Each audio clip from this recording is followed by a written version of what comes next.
two different biological applications. I hope it won't be too weird when I just jump to a completely new application, but you'll see that everything is on the same theme mathematically. So I'm going to talk about gene expression, which I think is a problem many people here are familiar with.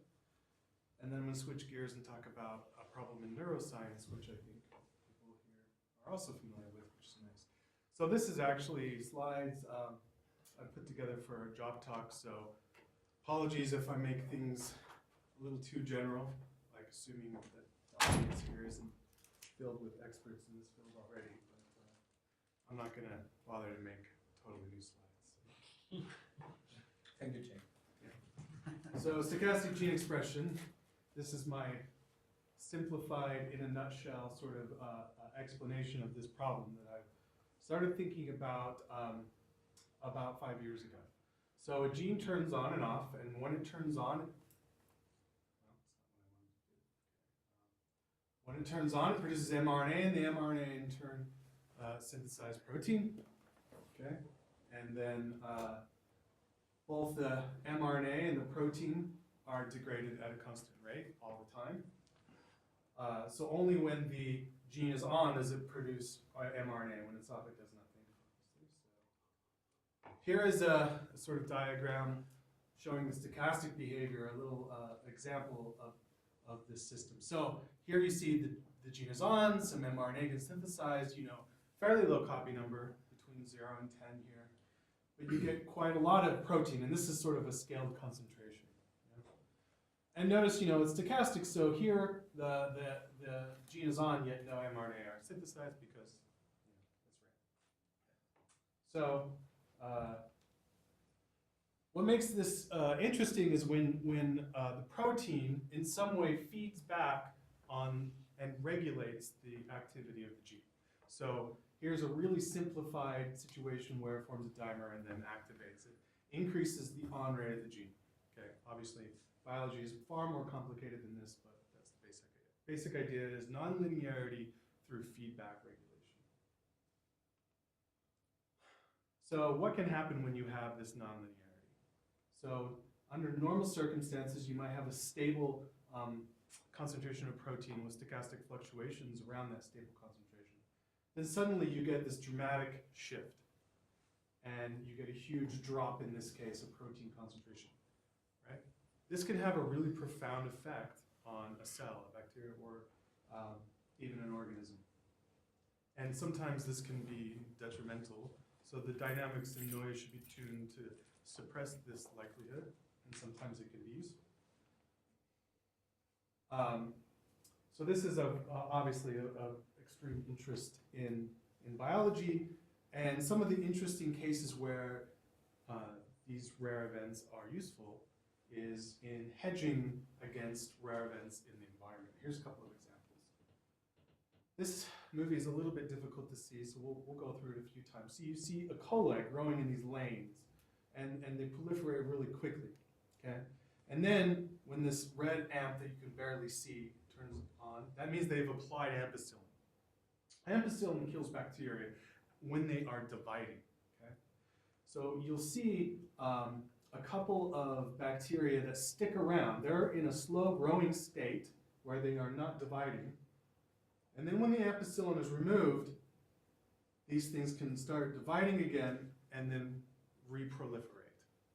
This is why your doctor says to take all of the antibiotics and don't just stop taking them when you feel better. So this is a mechanism for antibiotic resistance, a rare slow-growing state in order to hedge against the presence of antibiotics. Here's another example. This is the bacteria Bacillus cellulus, and they, under stress, can undergo a transition into sporulation. But some, and this is sort of like a dormant state, but some of the bacteria enter a state called competence, where they are sort of ejecting bacteria and sharing it amongst themselves. DNA, they're ejecting DNA and sharing the DNA. And there's lots of theories for why they would want to do this. I'm not going to get into that, but suffice it to say that there are a very few in the population that enter this state. And it's actually a noise-induced excitability type mechanism. And later, when I switch to the neuroscience example, we'll come back to this idea of noise-induced excitability. All right, so what's the goal here? Biologically, what's relevant?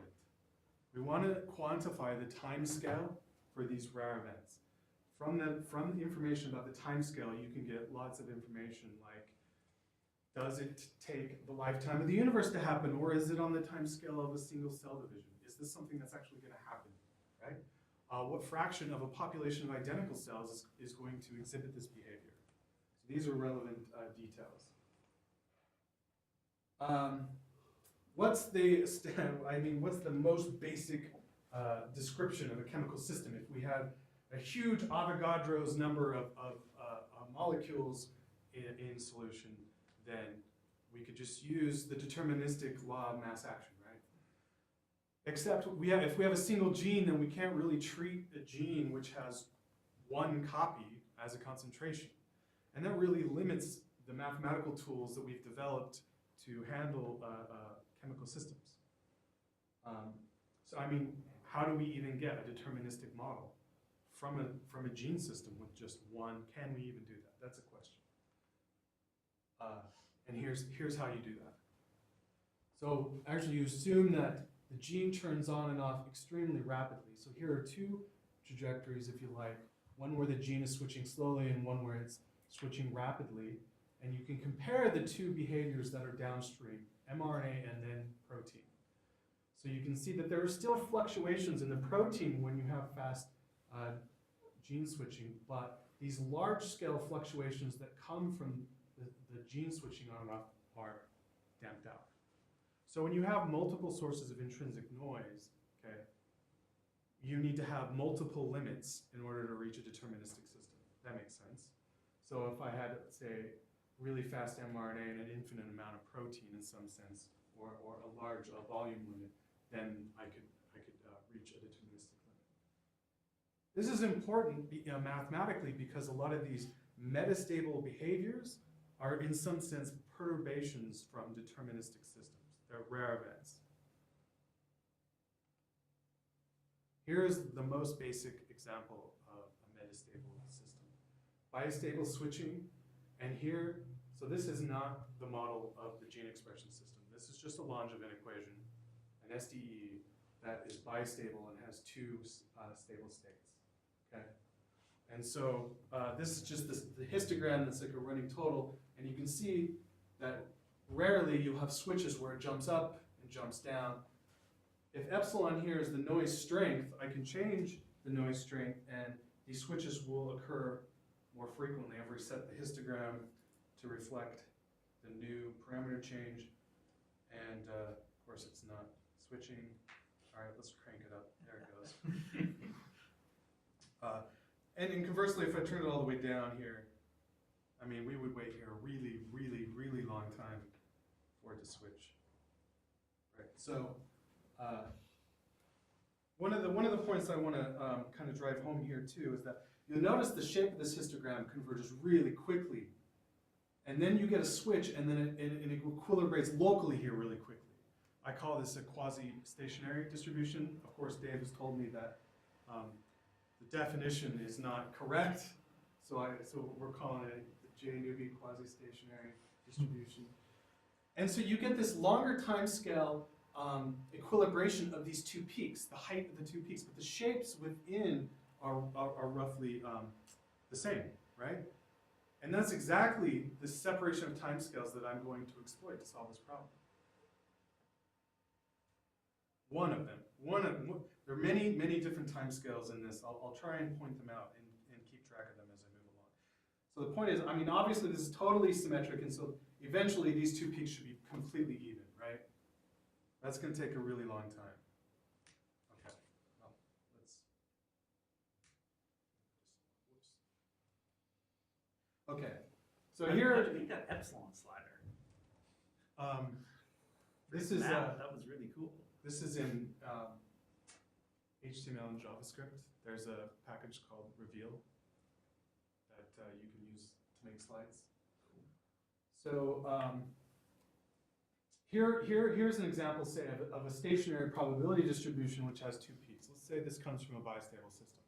Of course, now the peaks have different height, like before they were the same height, but I'm just making this up, so let's just go with it. If I take the minus logarithm of this distribution, I get something that looks like a double well shape, right? And this analogy comes from physics, where this could literally be a potential, and from which I could derive a force, of course, just by taking the derivative, right? It turns out that this idea, though, is really generalizable. So if you have a double well and you have diffusion in a double well, you know, the particle sits here for a really long time, and if a rare sequence of fluctuations big enough can push it over this energy barrier, it can go to the other well. I mean, I think everybody here has seen this analogy before, I hope.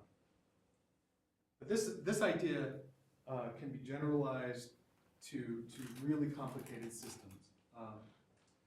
And so for the first part of the talk, for the gene expression systems, I'm really going to focus on this quantity called the quasi-potential. Okay?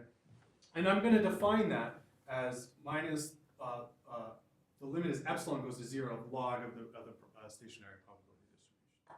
And in what is epsilon, it's always going to be a parameter that controls the noise strength. So as epsilon goes to 0, the noise disappears in the system. This is really complicated, actually. There's lots of different parameters that have to be scaled in a consistent way. I mean, in the SDE example I just showed you, it's really easy, right? There's just one multiplicative parameter there. So I might not go into the details of how noise is scaled in a gene expression system, but that's an important parameter to remember.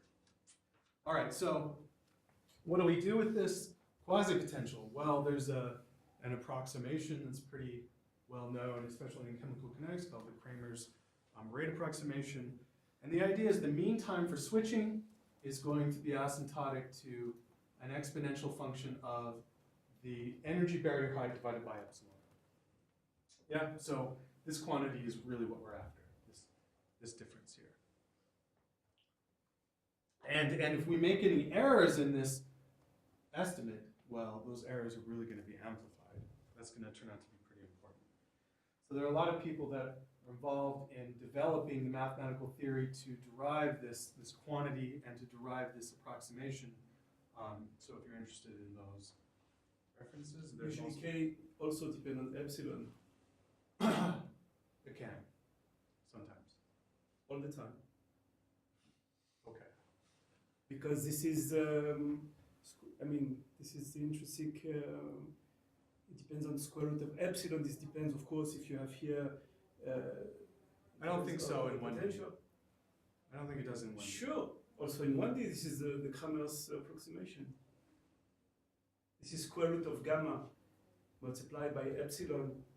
And you have here usually the curvature. And this is how you get from the transport equation. Yeah, the transport equation is totally independent, though, of epsilon. And But not the K0. curvature also. So there is a term that comes from Laplace's method, but it cancels out, actually. Laplace method is to get exponential delta phi, which is where you get your So there's a potential. prefactor there. But K0 is always dependent on epsilon. Okay, well, we can agree to disagree on that. So here's why this problem is difficult. I just listed a bunch of people that have worked on this problem for many decades. This theory has been around. The problem is the standard kinetic tools apply to the weak, so you're always looking at weak noise, okay? You're always looking at perturbations from a deterministic system when you're looking at these types of problems. But people have developed this theory for large N-type chemical systems where you're close to, you know, Avogadro's number of molecules. They're not looking at fast, slow limits where you have like an adiabatic limit. And it's really the mixture of these two that we don't know how to handle. And this is my contribution in the gene expression problem, is to figure out how to do the WKB, to derive the Kramer's approximation when you have this mixture of, so if you like quasi-steady state type situation, well, a fast, slow separation where you would normally apply a quasi-steady state, and the large N situation where you would ordinarily apply like a Cramer's Moyal or a system size expansion. Of course, you can't do any of that for reasons that I am going to make clear now. Diffusion approximation, yeah? So quasi-steady state and system size are diffusion approximations, and they don't work at all for rare events, for metastable events. So I keep driving this home, and maybe I don't have to drive it home for this audience, but I think like everybody should know this by now. In fact, I just got reviews back on a paper not that long ago where the reviewer said, listen, this is old news. Everyone knows this, and he showed me a couple of papers, you know, going back maybe in mid-90s or even before, where people showed this. But the exact same paper, I got a review where, you know, they talked about how they didn't believe this, that the diffusion approximation doesn't break down. So it's like, I don't think people know this, and I can show you that as recently as 2015 in PRL, people are still publishing papers solving this problem with the diffusion approximation. And hopefully I'll give you some good evidence for why it breaks down as sort of the main thrust of the gene expression portion of this talk. And that is, it gets the wrong energy barrier height. If you get this wrong, the error that you get in your mean time approximation is amplified exponentially. So in fact, I have some references that go back even before this, where people address this problem. I haven't bothered to update the slide. So I'm actually going to switch to a little bit more complicated system just to make this interesting. This is called the toggle switch. It's a pretty standard example system for gene expression. So these two genes are identical, okay, except for the labels X and Y, I suppose. A dimer of one represses the other gene. That's it in a nutshell. So they're in sort of this mortal combat, if you like, where they're trying to establish supremacy over the other gene. And that's why they call it toggle switch, because one protein concentration will be high and the other will be low, and then it'll randomly switch to the other being high while the other's low. Here's the deterministic sort of phase portrait. So you have a stable fixed point here where X is high while Y is low, and then the corresponding. So everything obviously is symmetric about exchanging the labels X and Y. So the separatrix is along this line, and the saddle is on that line as well.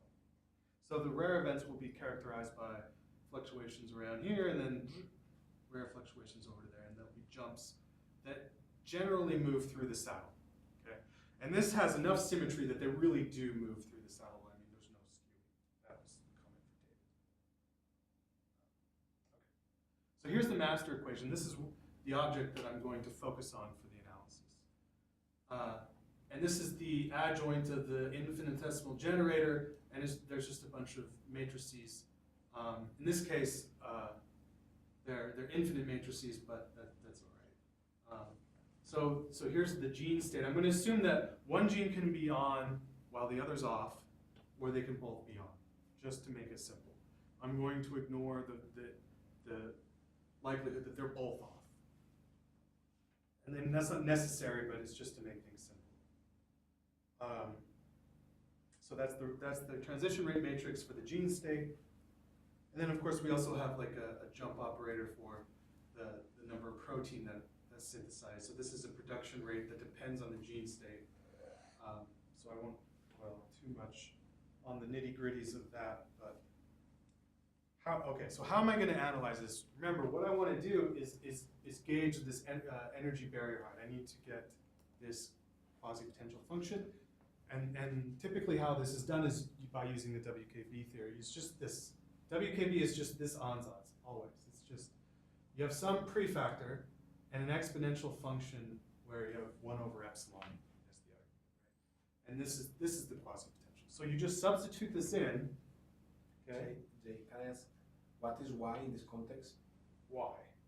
X and Y are the amount, the concentration of the protein produced by gene X, Okay. Y by gene Y. Okay. The second gene. And N is the gene state. I guess I should explain that. So here you don't have any more messenger RNA. in the No, system. no, simple. I'm ignoring mRNA. Which Although I could, haven't, which could lead, as we've seen, to large fluctuation because they are really of a few numbers. yeah, I've done some work on including mRNA, and I can talk to you about that after, but I haven't included them in the slides. I haven't done multiple genes, only one gene. It's a hard problem. Okay, so But you haven't done one gene with messenger RNA and protein. I have. You I have. done that, yeah. Okay. Okay, so the WKB expansion. I plug this on Zatz. Here's our operator.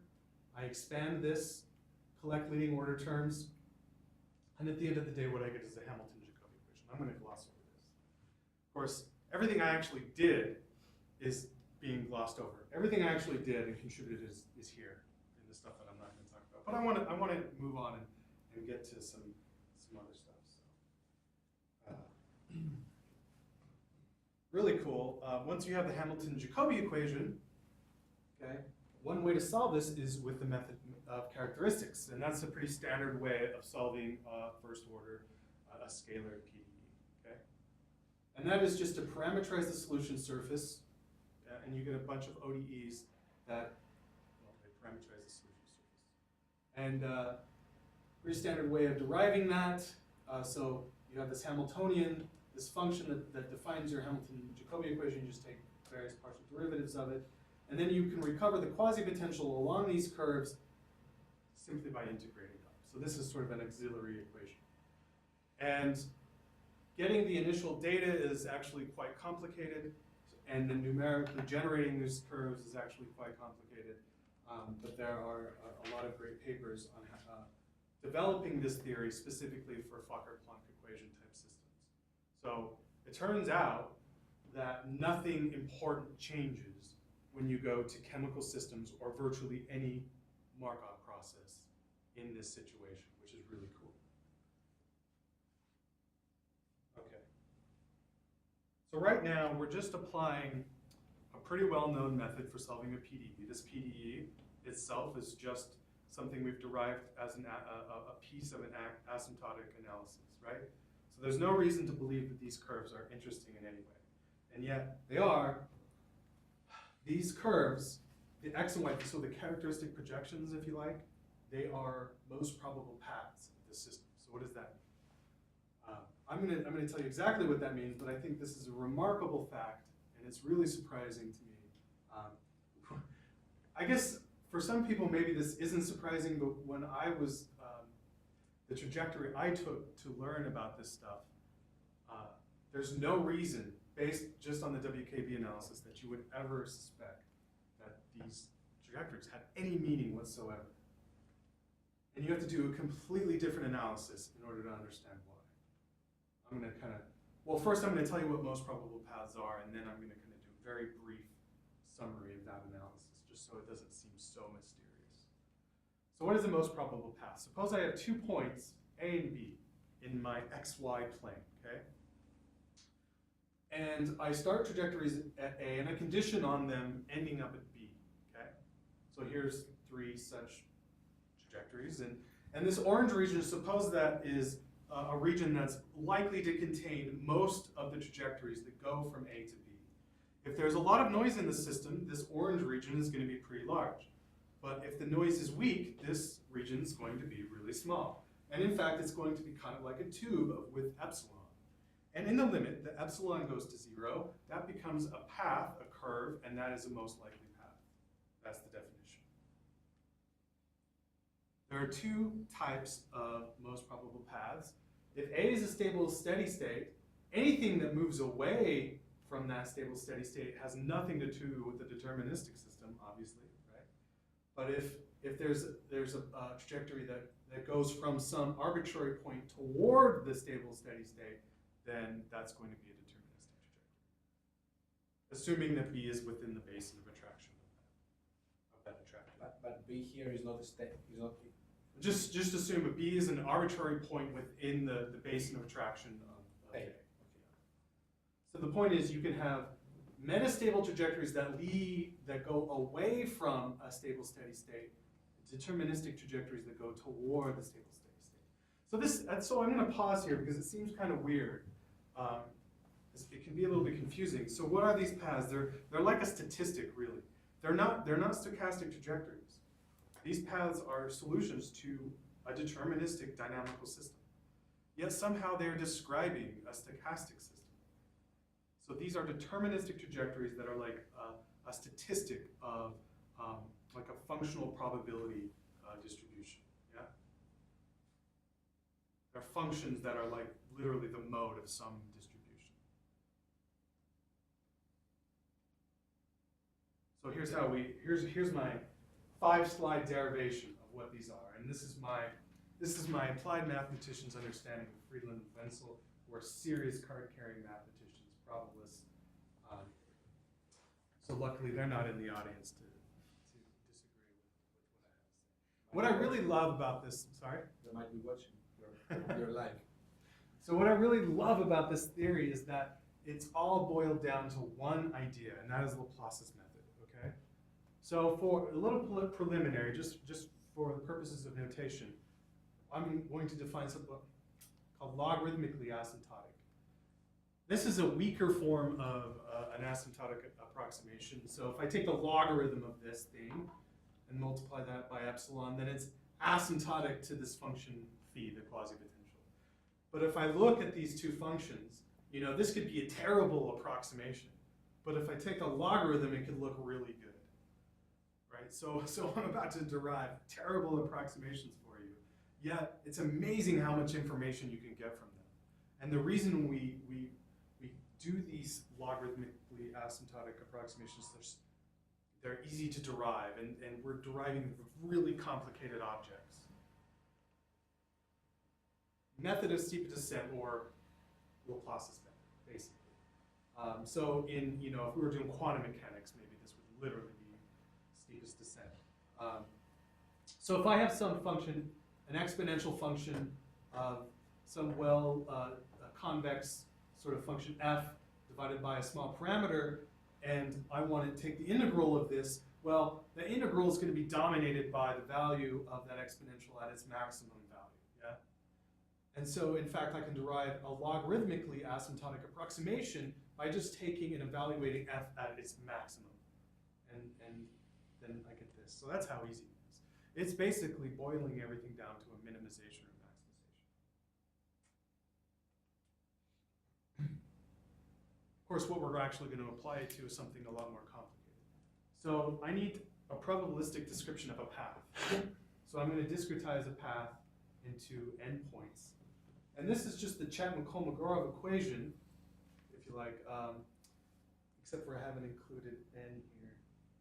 All right, well, let's just forget about that. All right, so this is the joint probability the system is at x at time t, along the whole path.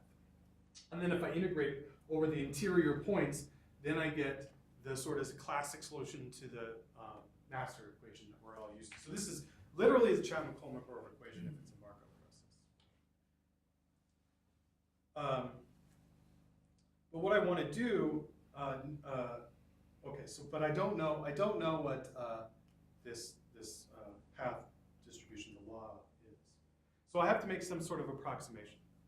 And I make a WKB like approximation. Turns out I can assume it has this form, where this is an action functional. So this is a pretty classic idea in physics. And this is called the probability, or it's called the rate function in the probability theory literature. And so this is kind of like a path integral, a functional integral. Okay. So I don't want to solve this. Yeah, this is complicated. So my advisor is my PhD advisor is he was a quantum field theorist. That's what he got his PhD in physics. And so for him, like doing Feynman diagrams and loop expansions and path integrals, he loves it. You just do it all day. For me, I mean, I don't know. I'm not crazy about it. So, but unfortunately, we don't really have to get into that. All we really need to do is find the path that minimizes this function. Okay, that's method of steepest descent for you again, and that is literally the most probable path. So that's how we define it.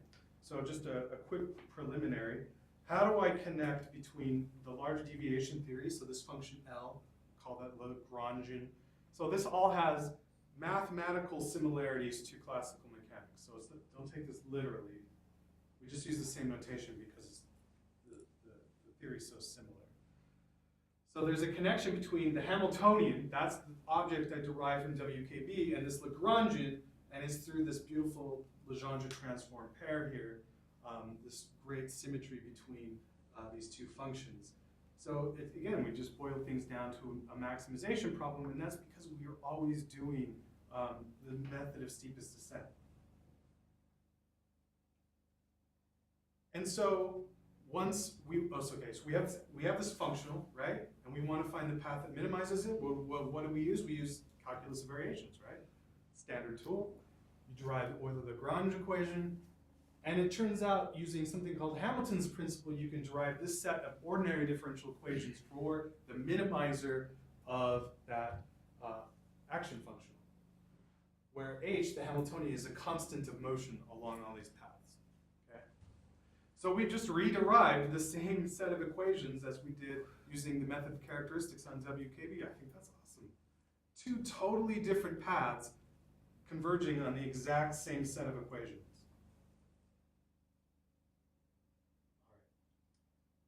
That's always a bit of a hard sell. We'll move on. All right, so I have these things called most probable paths, okay? And it might seem weird that I've stopped and started dwelling on these things when, after all, I'm really just interested in the quasi-potential.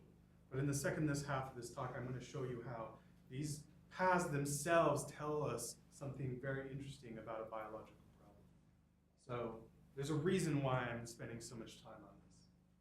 So I have, and one of the points that I really want to emphasize here is we should be analyzing this system as if it was just a dynamical system. After all, it is just a deterministic set of ordinary differential equations. We have all this amazing theory to understand this that many of us learned as graduate students. And so why not put this in that language? So if this is a deterministic attractor, okay, before I told you that there are two types of most probable paths. There are deterministic. That lives on the stable manifold where the gradient of this quasi-potential is 0, where the metastable most probable paths live on the unstable manifold. Okay, so what do these actually look like?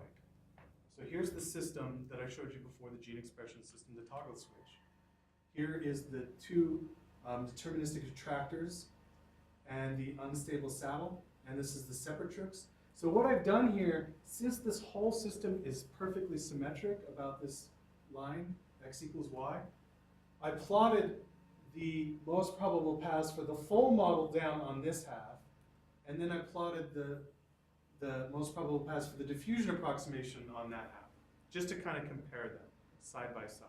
This is neat because I've never actually done this. I know the diffusion approximation breaks down, like I said, for the energy barrier height, but I've never compared the most probable paths before. So you can see that the most important one is the one that's going to go through the saddle. Call that the most probable exit path, because that's the path that a trajectory is most likely to take as it transitions through the metastable. So even that is a bit different. You might argue it's not really that different. And in fact, you know, some of these trajectories are really literally just mirror images of each other. But then they can be quite different down here around the small copy nuclei. So this I hope drives the point home why diffusion approximations are wrong, get these problems wrong. So I hope it's clear kind of what I'm doing. I'm taking this and I'm like tilting it, I'm looking down the center line. Along each one of these trajectories, I know what the value of the quasi-potential is, this function phi. So that's what I'm looking at here. Okay. Here's phi along each one of those paths, and you can see the shape of the potential well for each of these systems. Yeah? And this is the most probable exit path. The reason why it is so important is because it defines the height of the energy barrier that we want to define all along. And of course, the diffusion approximation is way off. Now you could argue, well, what is that, J? 0.02? Doesn't seem like that big a deal, but if epsilon is small enough, asymptotically, these are going to diverge quite rapidly. All right. So that's my point for this sort of diffusion of, the gene expression portion of this talk. Next, I want to show you an example of where these most probable paths really come into play and have solved an important biological problem. My main points here: diffusion approximations are inaccurate for metastable phenomenon. I developed a multiple timescale analysis using exponential asymptotics, and the most probable paths characterize metastable switching events. So what I want to talk about now, sorry. That's a naive question. So way at the beginning, you defined the expectation of t, transition time. What exactly is the definition of that? Is that just the time you reach that peak point? Oh, yeah. I believe in this case, I define that as the time it takes to reach this line, the separatrix, from either one of these stable fixed points. And So you don't make a then it's a coin flip whether or not you go over. yes, that's true. That's right. So the actual time is like double that. Yeah, exactly. That's true. And then another naive question: so you have a double well. What if I just have a single well? Okay, I just have a single well, but I can still define phi right on this. And if I just want to ask the question, how long will it take to see a deviation? Forget going over, just up to here. Yep. Everything's the same, Yep. right? That's right. That's right. Turns out that if you have the saddle here, certain things are easier. Like if I wanted to just define the energy barrier height, obviously, I just subtract the two numbers. There's no problem doing that.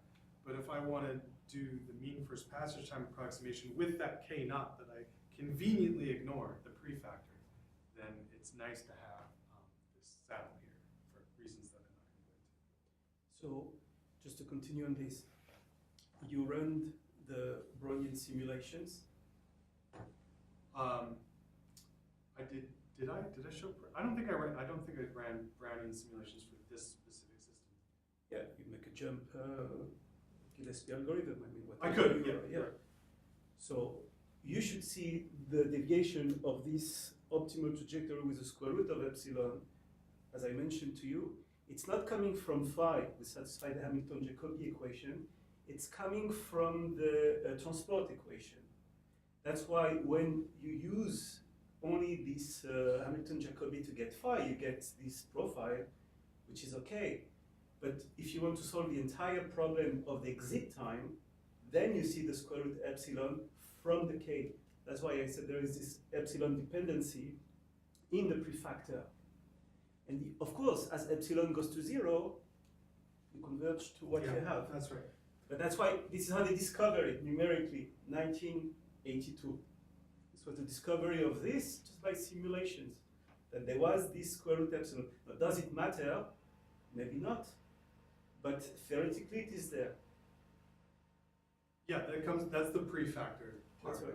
of the analysis that I've conveniently not put up here. I only have an hour. This is a really rich theory, which would take weeks to really do justice. But I think one of the novel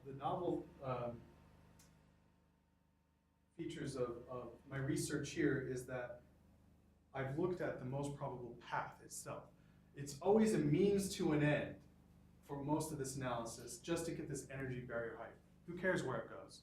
Okay, I'm going to show you an example of where it goes really matters. Can you tell why the diffusion approximation why now fails here exactly? So, or what is the main thing? There's lots of ways to understand it.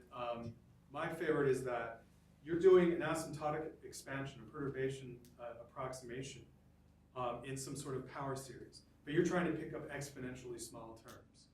Yeah? So the mean exit time or the energy barrier. The transition is occurring in the tails of the probability distribution where it's exponentially small. So you're doing this continuous Markov process that's going to make big errors in the tails of the distribution, big errors in the sense that, well, they're exponentially small errors, but they produce exponentially large errors in the mean time approximation. I'm sure there are other ways of explaining why the diffusion approximation breaks down as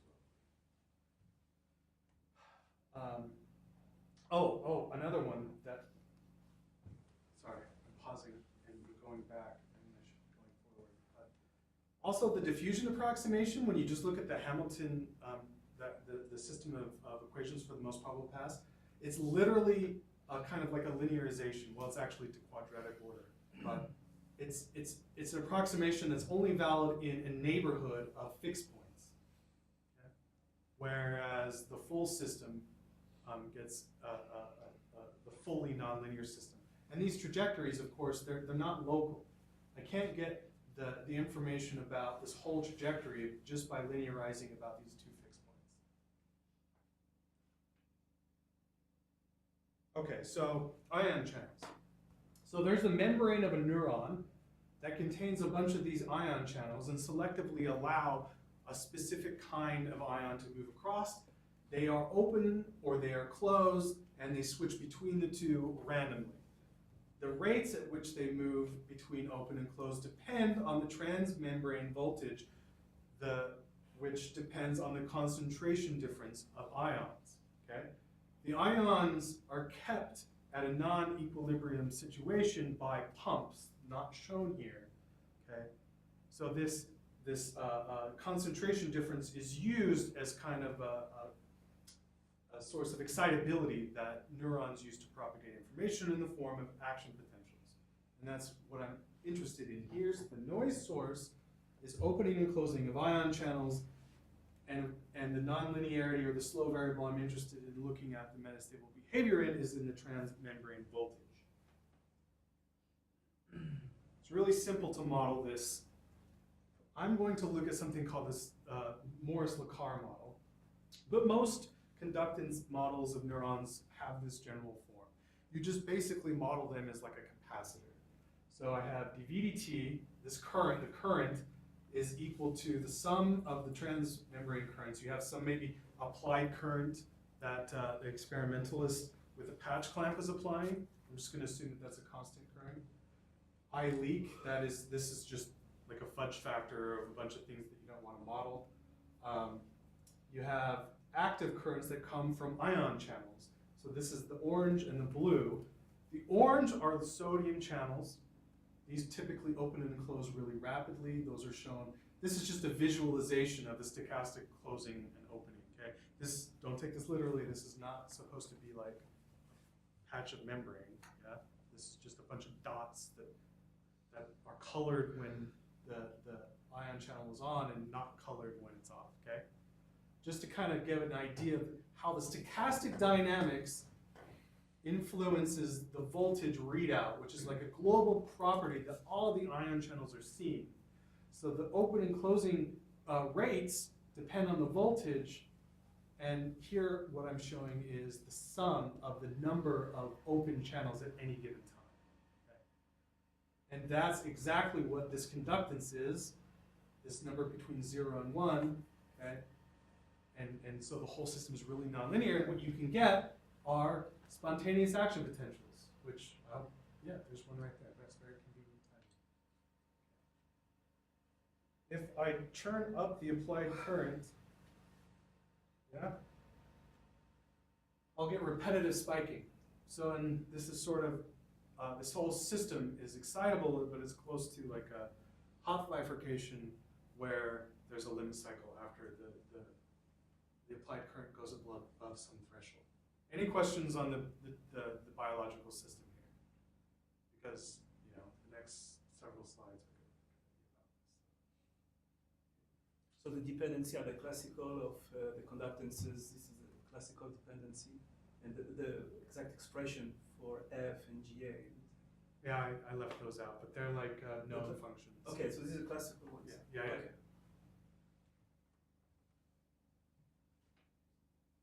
But can I ask something silly? I don't really see here where is the stochasticity? This is an ordinary differential equation.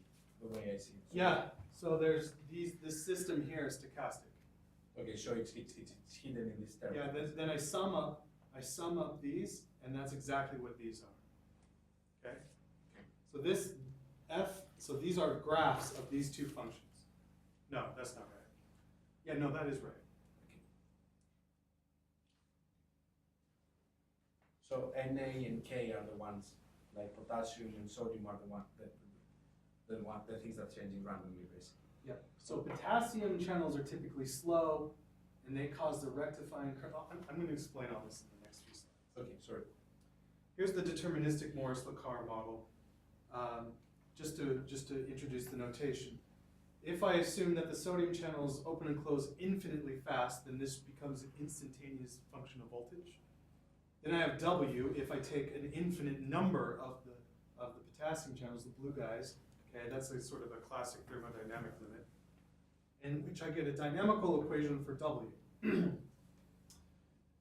So often people are confused here because I could also take the limit where I have an infinite number of sodium channels. That would be fine. I would have another equation here. That's instead of three equations. I'm simple, I like two equations, so this is the way I'm going to do the analysis. Nothing wrong with this. Okay. Because also, this is the Morris-Lacar system. It's a two-dimensional system.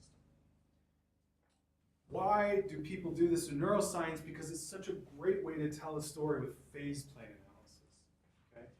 And part of this, what I want to do here is I want to show that the great storytelling power of phase plane analysis and from deterministic dynamical systems theory can be extended now with this most probable path, this metastable dynamical system that we have that describes the stochastic dynamics. We can insert that into this storytelling paradigm of phase plane analysis, and it works really well. So here's the classic sort of explanation of how an action potential works, if you haven't seen this before. Here's our stable resting voltage, okay? So let's put the system down here in excitable land. So here's yeah, it's stochastic, but it wants to stick around here, the stable resting voltage. If I perturb the system far enough that the voltage rises high enough, okay, then the trajectory, so typically the voltage is much faster than the W dynamics. So these lines are actual deterministic flow lines, but overlaying on top of that, I'm kind of looking at the extreme limit where the potassium current is much slower than the voltage current. So what would happen, the system would try to move to the closest voltage null climb that's allowed, right here over on this side of the W null climb. That's this guy. W needs to increase, so it has to go over here. Then the voltage increases slowly along the null climb. Then it has nowhere to go, so it falls off. It crosses the W null climb, okay? And as soon as it reaches the voltage null climb again, it starts to slowly decrease and reset back. And these are the phases of an action potential that you see over here.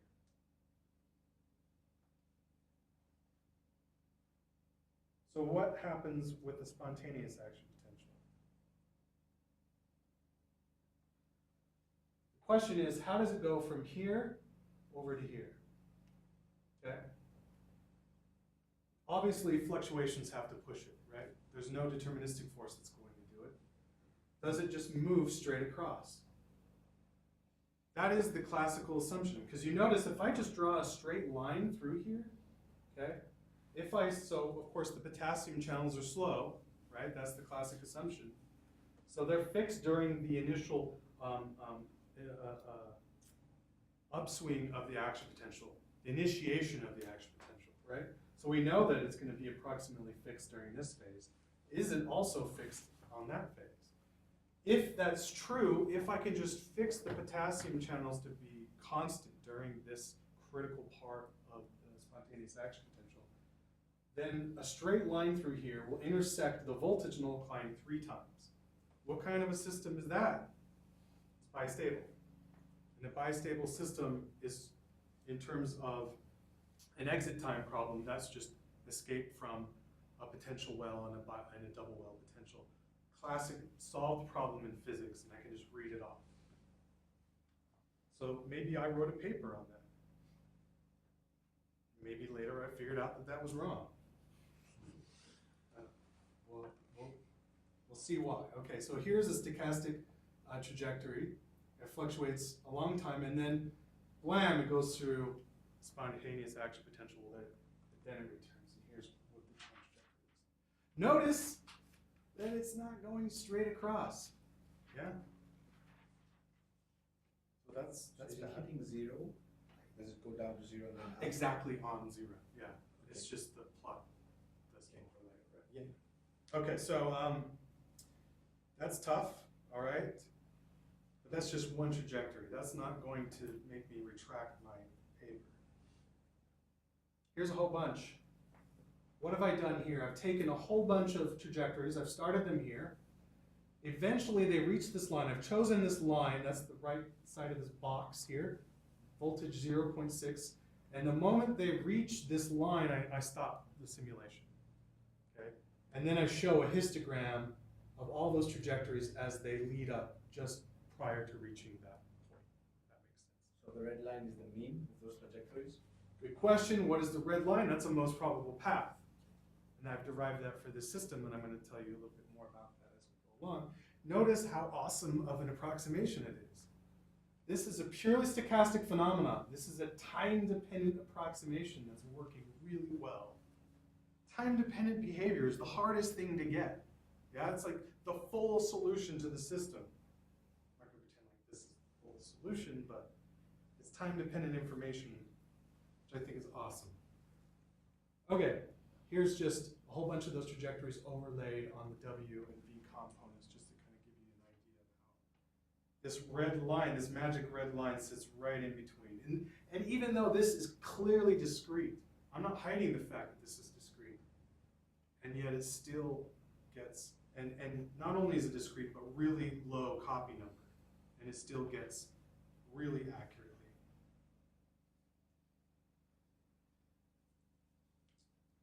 Here's the system again, and I'm going to keep showing this, and I'm going to keep showing the V nucline, which has this cubic shape, W nucline, which is vaguely linear with a single, just so that you know where the attractor is, just to kind of landmarks to know where we're at and what we're talking about. I mean, keep driving home the phase plane analysis here.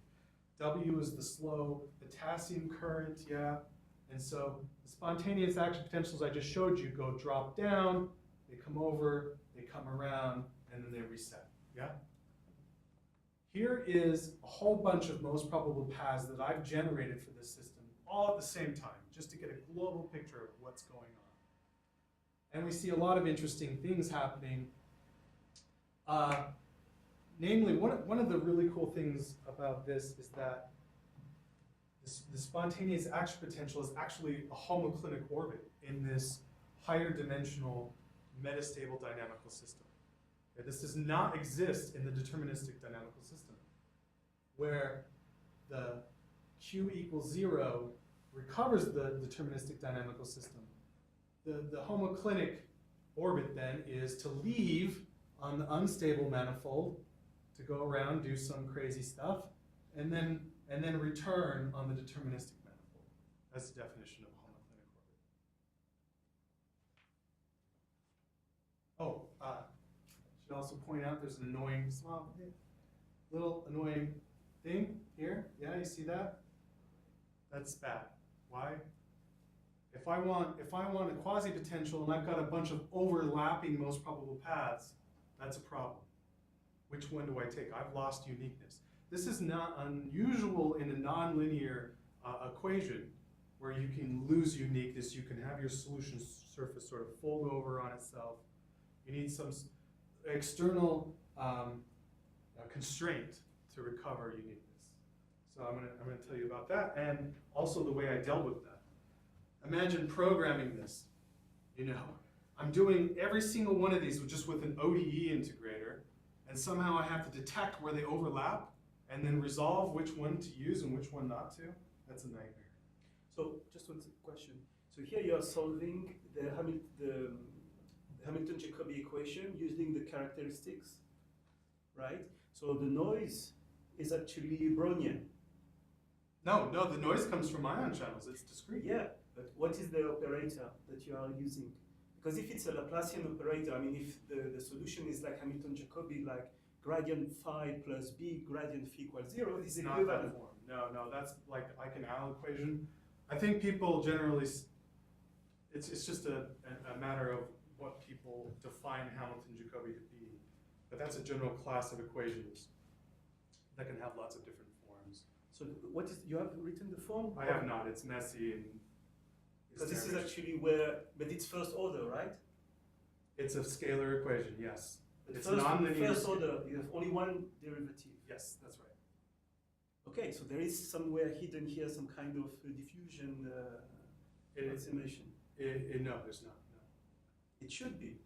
The Hamiltonian that I used, that I derived from WKB, I applied WKB to the full system. It is not quadratic in the momentum. It does not have the form of a diffusion approximation. It's not even what's the word? It's not even a polynomial in P. It's You mean for the Hamilton-Jacobi? yeah, for the Hamiltonian. Yeah, the Hamilton-Jacobi equation. That's right. Okay, this is like exponential something. It's It not, can it's be- not an exponential either. Okay. I can show it to you. It's Okay, really okay. complicated. That doesn't, so even though it's this really complicated nonlinear equation, it doesn't really change the numerical methods that we employ to solve it, which is, I think, great. All of the numerical methods that people like Schuss and others have derived to solve, say, the Fokker-Planck equation or these chemical systems, I just plug them straight in and use them on this. There's nothing that's substantially changed. But I do need to deal with this overlapping of characteristics. So what I did is I developed something called an ordered upwind method, which, you know, this guy named Sethian actually invented decades ago. What I did is I just applied this well-known method to the stochastic situation here, which wasn't exactly trivial, but the good part is that it automatically resolves these overlapping characteristics. It globally solves for the quasi-potential, so it solves the Hamilton-Jacobi equation as if it was like a finite difference scheme. Yeah.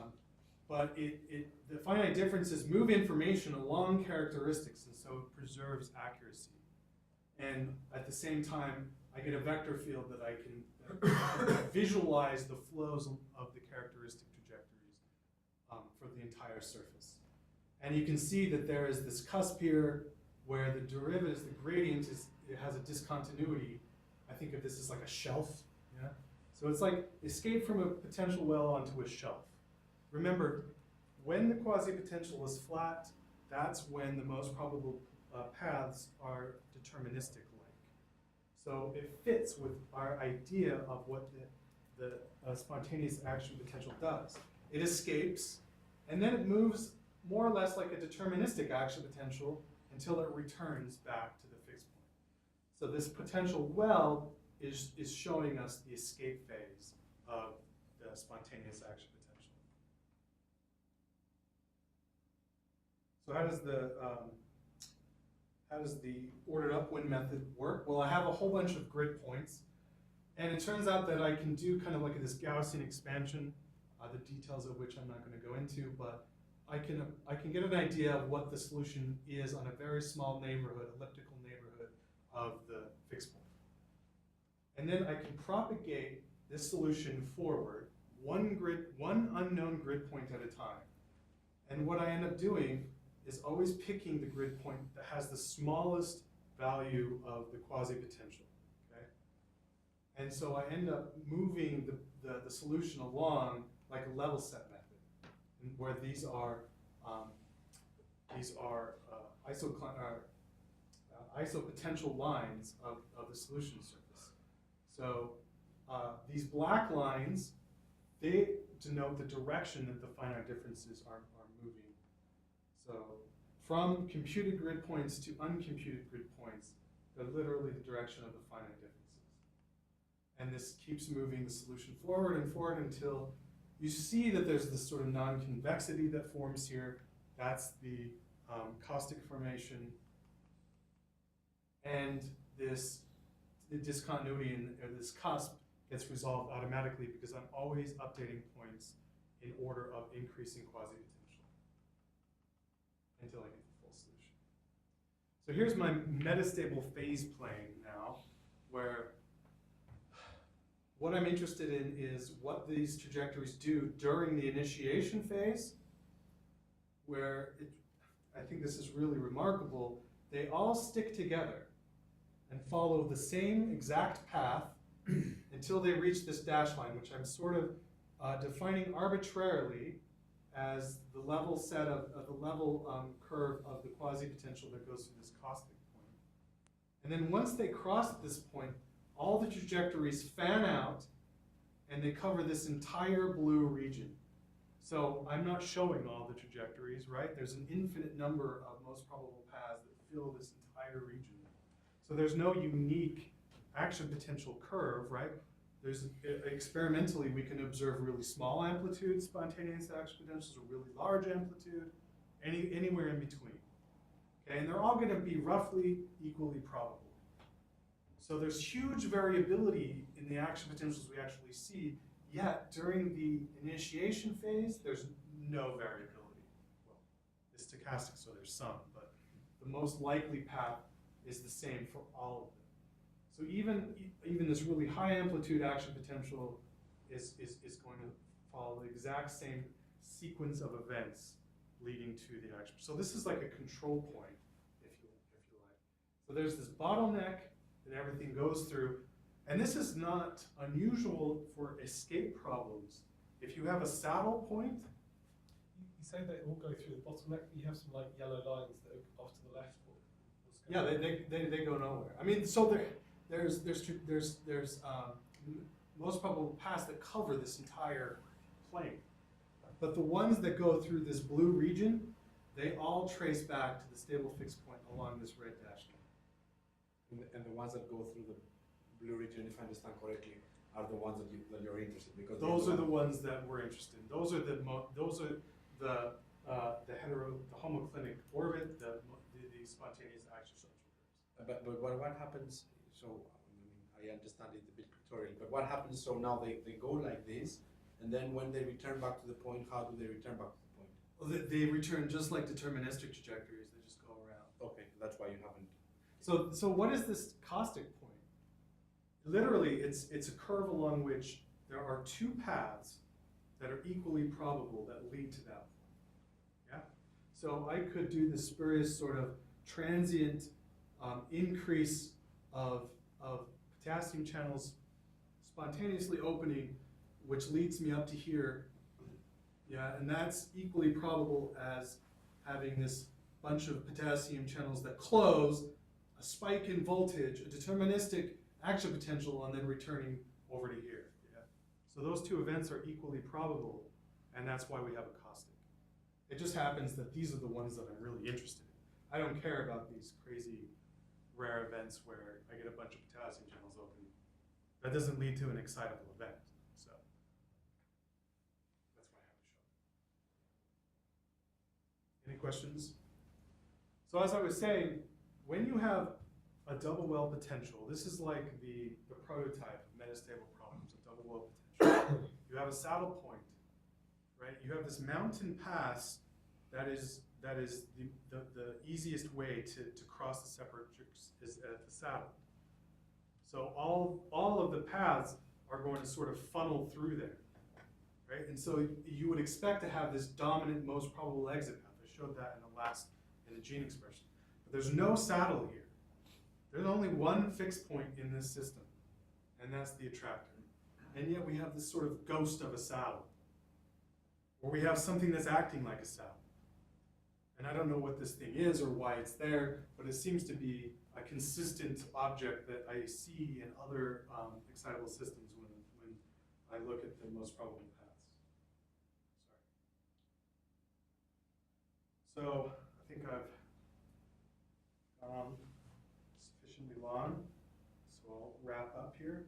To summarize the second part of this talk, I think most probable paths are interesting objects in of themselves. They provide time-dependent information of the stochastic process.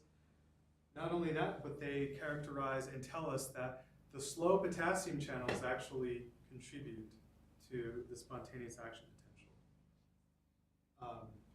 It's not just the fast system. The slow potassium channels aren't just sitting around as spectators. They're actually the ones driving the spontaneous action potentials, which is totally unknown in the literature. Future directions, like I was saying, this theory can be generalized to lots of different systems. As I was talking to David about, I mean, it's really well known how these apply to just continuous Markov processes, like something characterized by a Fokker-Planck equation. But basically, any Markov process under weak noise conditions, even infinite dimensional ones, can be attacked with this theory. That's it. So here's some references if you're interested. And I'll take questions.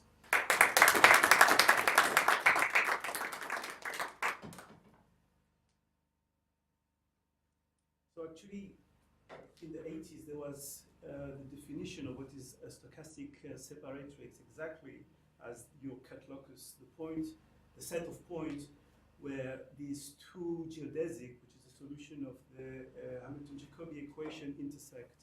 So they defined all of this to look at the escape time when you have the full Langevin equation. So you're in dimension 2, and you don't have the field that is the gradient of a potential, but it's more complicated. So this is something that, I mean, I don't have that exactly in mind, but I remember that they have developed this. This is called the notion of stochastic separatrix. That is, you don't have a real separatrix, but you have this apparent separatrix. So the caustic that I was talking about would be. This is called stochastic. So that's right. This has already been named and used, and I don't remember exactly the detail, but this is cool.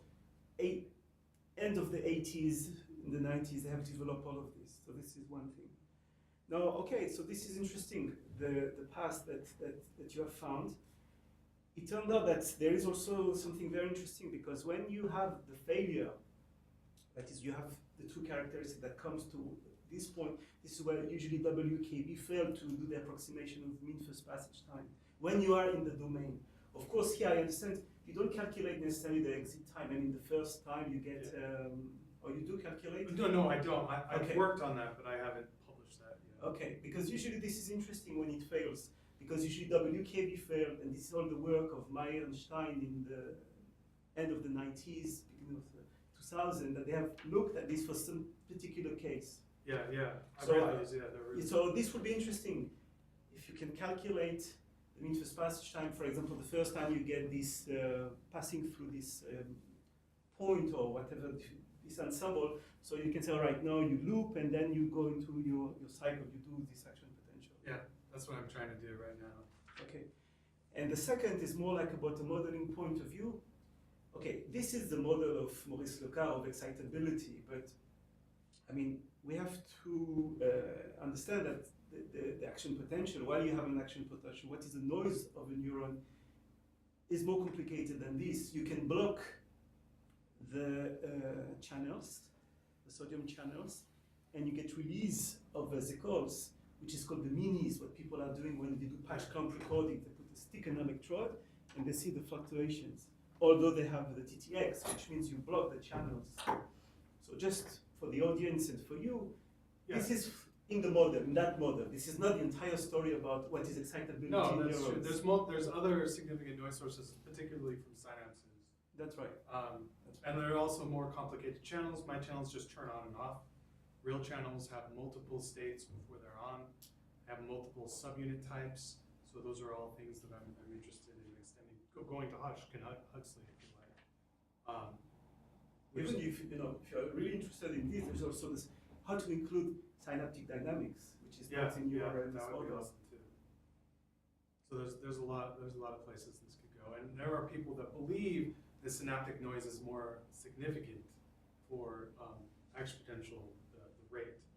But I'm not arguing that they're wrong, but I am arguing that they vastly underestimated the contribution from ion channels because of the diffusion approximation. This is the theory that goes back to,